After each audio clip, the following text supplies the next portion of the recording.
What is up, everyone? Lavish Collectibles back at it again, here with an epic video talking about all things the market. But today's episode specifically, we're going to be talking about the investment advice that these investment channels refuse to give you.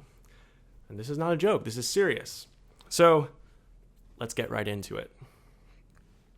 So these investment Pokemon pages purposely avoid telling you this information. Why? Because they want to create a hive mentality. They want to convince you to buy. The more their personal investments go up, the easier it is to move the product. It's all for their own gain. Okay? Oftentimes they get this kind of stuff, they get their product from distributors. And currently in this market, they're selling it to you guys for 2 to 3 times higher than market value.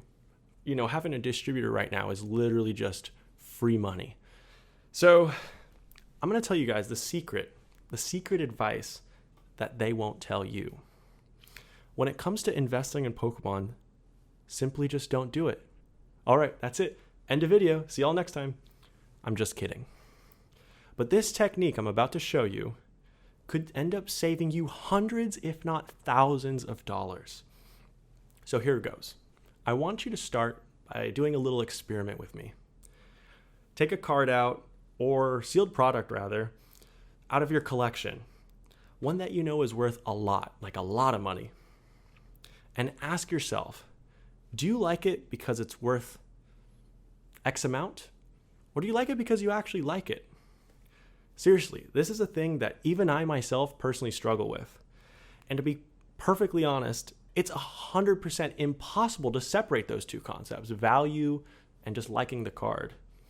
After all, in some form, these cards can be considered assets, So how do I handle this?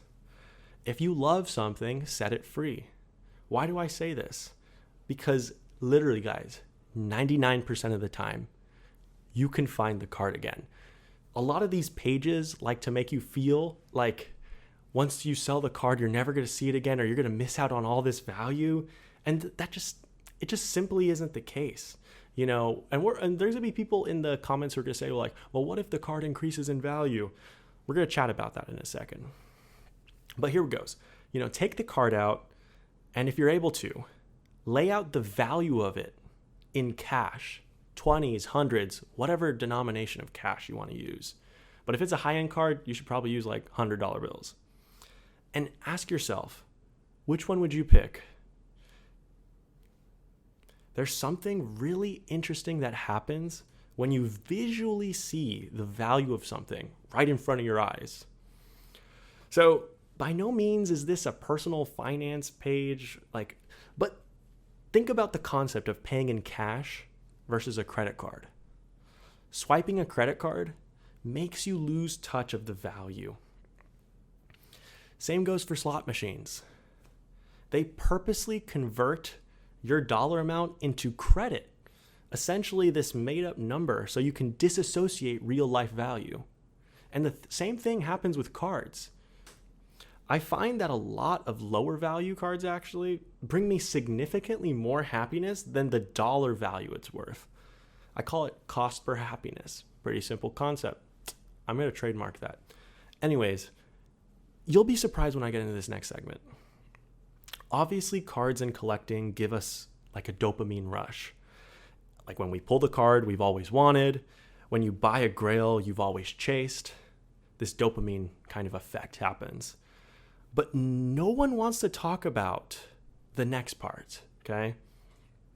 Disclaimer, this is my own opinion, and it's okay. It's okay if you disagree with what I'm about to say. This is my own experience, and maybe you share a similar sentiment, maybe you don't. But let's take that card that you're interested in. There's this feeling of anticipation, like, ooh, I want it. Ooh, it'd be so cool to have this. Then there's the opportunity stage. Maybe you saved for months to buy this card. And, the opportunity comes around to finally buy it. Anticipation and excitement builds, which takes us to the purchase. You finally got it. You're very happy and excited, waiting for it in the mail. You get my point. The dopamine's just really, really hitting you. And now you have the arrival stage. It finally comes in. This is the point where you're honestly the most happy. Maybe this was something you saved for months to buy. Dopamine is at an all-time high. There's a sense of like accomplishment. But this is the part that people don't tell you. That dopamine fades. Sometimes a lot, sometimes a little. And honestly, sometimes it actually doesn't. We use things like, social media, or we go to collecticons and, show off our new acquired purchase to friends or, strangers. And we get that new sense of dopamine again. We get that positive affirmations from our friends or from strangers online. And there's nothing wrong with that, by the way. Like, we all do it, it's just, we're proud of it, what we just bought. But pay attention to the time after. Is this thing still giving you happiness, or has the feeling completely faded away? I want to clarify that it's likely that it hasn't, but if it has, it might be time to consider setting it free. These investment channels want to tell you to hold. Why are you holding something that you don't even like or are confident in anymore? Doesn't make sense. So let's go back to my experiment. Put the money on the table, put the card on the table, and just kind of look at them. If you choose the money, sell the card. You might feel a little bit of regret, that you once loved the card and it meant a lot to you when you first got it. But you might also feel zero regret and be so happy to finally get that money. Now, I want you to pay close attention to like the months that follow that. How do you feel like after you sell the card? How do you feel? Do you miss the card? Do you want to add it back to your collection? You want to buy it again? If the feeling is strong, go ahead and do it. If it's not, then it wasn't meant to be. And that's perfectly okay. A lot of people might tell you to like hold it, but in truth, most of the time, the market is actually pretty stagnant, unless you're in a hot booming market like right now.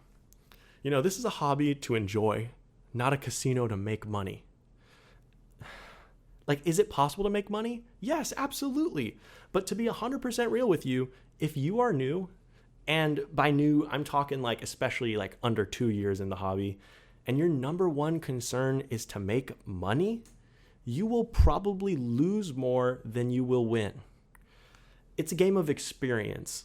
And even with experience, you will make bad calls. I do it sometimes, even myself. I'm going to tell you all a story. And I need to make it clear, I'm not saying everyone is like this. It's just to illustrate my point about experience and priorities. One of my close friends is very new to Pokemon. He's like been into the cards for, under a year. He's unserious, casual, kind of collecting, buys a pack every now and then. He gets interested in like the making money part of Pokemon. So he sees a Sword and Shield base set booster box on Facebook for $80. He thought it was a steal, so he then drives 20 plus miles to go buy it. He calls me after telling me he bought it and that he wanted to come show it off to me, the purchase he just made. And he was really excited because he just plussed a lot in value. These boxes are worth a lot more than $80. And upon him showing it to me, I knew within an instant it was a fake box. He got played, he paid cash, and he lost money on it. He was a good sport about it though. And I want to quickly note that, he didn't buy this box because he was passionate about that set or because he liked collecting sealed boxes. He just wanted to buy it to turn a quick profit. And he's new in the space. He didn't know better. But that's what happens when you chase the green, when you chase the money, especially when you're new. Focus instead on what you actually enjoy. And I'm not saying anyone here is naive, but you'll do a lot better just gaining experience with time than just trusting some random person on the internet telling you to buy this because X, Y, and Z. Oftentimes they have ulterior motives, or they have a huge position, or they have distributors, giving them this product that they're telling you is, liquid gold. So just be careful, guys. And I want to stress the practice of patience, especially in a booming market. If something just 3 to 5 times in value in the span of like a few months, do you really want to be the guy who bought at the top, when it was 5 times higher, hoping that it goes even higher.